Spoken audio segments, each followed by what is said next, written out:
Here to take Glacier Creek. Day one. Day one.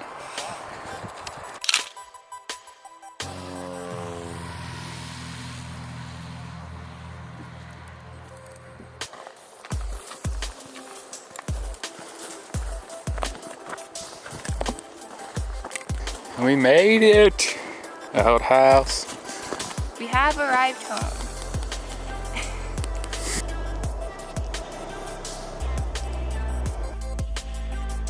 10 miles an hour is the speed it takes to blow a mosquito away. I learned that in Mosquito Jeopardy today. Very cool, babe. I also learned that it's only the females that bite. Like they're biting you right now. They're attracted to dark clothing, pregnant women. It's freaking awesome.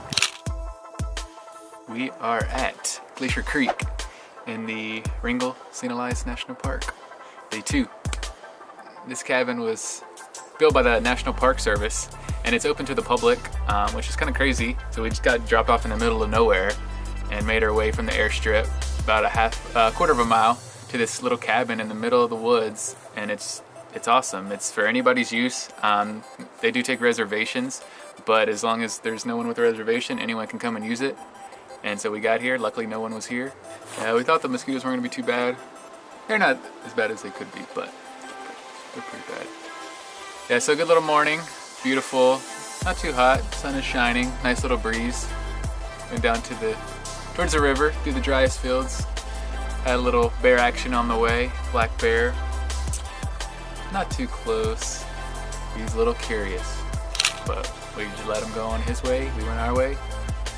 Everything worked out great. No need for bear spray. My favorite quality about Lucas is that he's a photographer. My least favorite quality about him is sometimes he gives up my safety and protecting me for a shot. Just instinct. We think we saw a badger. We're not really sure what a badger is. I thought it was a porcupine at first. I didn't. She did not. She was more than likely right. There's a big difference. Definitely wasn't a porcupine. Well, it's probably a badger. So, also we got a lot of little bunnies running around. They're having a field day around this place. All night while we were sleeping, we just hear them scurrying around. Speaking of which,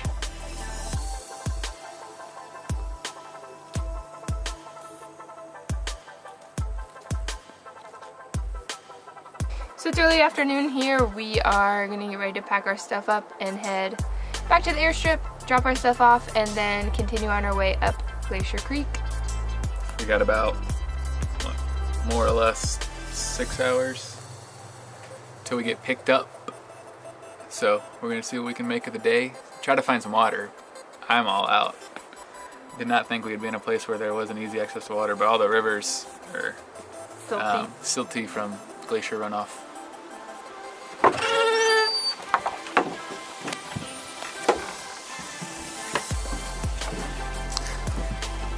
So this place is kind of awesome. There's bunk beds. I slept on the bottom. I was afraid I was gonna roll off the top. I was also afraid I was gonna roll off the top, but did not, luckily. There's a whole wood stove in here. I mean, talk about fancy, in the middle of nowhere. No one's using this thing. There's just a wood stove. This thing is awesome. Fire extinguisher, some brooms. So the Park Service is taking care of this place, and it's just crazy. We're in the middle of nowhere. Logbook dating back to 2004. Let me see if I can find an interesting one. Michael Pinuelas came over the goat trail solo after drop-off in Skolai. Magnificent scenery and wildlife, delightful squirrels scolding from the trees, big black bear wandering by, fungi everywhere.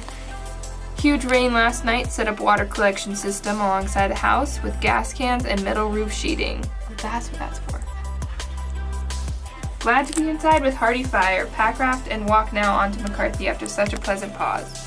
As adventurer Dick Griffith put it, something to the effect of, for a meaningful life, one must be able to be alone and enjoy the company he keeps when there. To great setting and better company.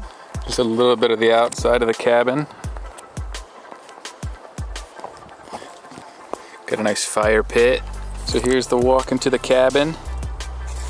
surrounded by mountains. Another one. Outhouse, mountains. It is insanely gorgeous out here. And goodbye cabin. So, we've been walking for about 30 seconds. It's a scorcher. For those that have never been to Alaska and assumed like me that it was always cold, it's not true. It's pretty warm in the summer. It's probably 68 degrees outside. it's probably 75 at least in the sun. What?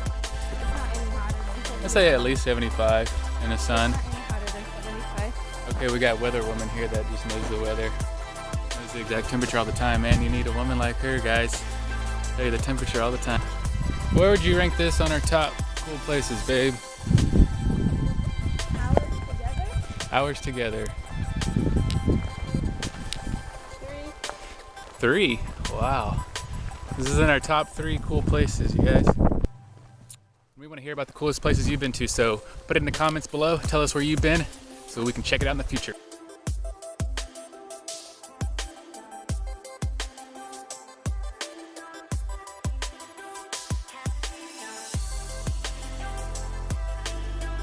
Glacier Creek airstrip. So we just made it back from our walked downstream towards the glacier, trying to find some water. Didn't find any water. Well, ended up drinking the silty runoff because we didn't find any water and I was really thirsty. So hopefully I don't die. But nonetheless, we didn't find any water, but we struck gold. And literally, we can't really see it. I'm gonna get a close up, but this line right in the center right here is laced with gold. So I think.